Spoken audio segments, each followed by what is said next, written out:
Daily গাছগুলো কিভাবে courier করা হয় এবং হাতে পেয়ে করণীয় কী সেই সম্পর্কে বলি।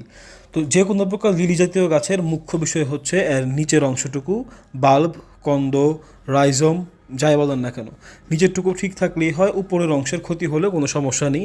তো চেষ্টা করবেন হাতে পেয়ে লিলির উপরের যে পাতাগুলো আছে এগুলোকে কেটে ফেলে দেওয়ার, কারণ এগুলো এমনিতেই কুরিয়ারের মধ্যে হলুদ হয়ে যাবে, পাতার কোনো কাজ নেই, নিচের অংশটুকু ঠিক থাকলে একাই হয়ে যাবে। লিলি জাতীয় গাছের বিশেষ কোনো যত্ন নেই, যেটা আমি সবসময় বলি, তো আজকেও বলতেছি, লিলি জাতীয় গাছের বিশেষ কোনো যত্ন নেই, শুধুমাত্র মাটির সাথে একটু ভার্মি কম্পোস্ট বা গোবর মিক্স করে লাগিয়ে দিলেই হয়ে যাবে। লাগানোর পর প্রথমে 4-5 দিন একটু ছায়াযুক্ত স্থানে রাখতে পারেন, তারপর প্রখর রোদে রাখবেন।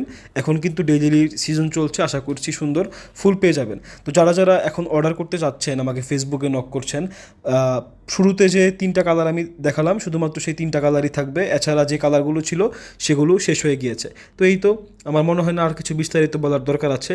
নিচের অংশটুকু আসল, উপরের পাতাগুলোকে কেটে সুন্দর করে লাগিয়ে দিবেন, আর কলি থাকলে চাইলে কলি রাখতে পারেন।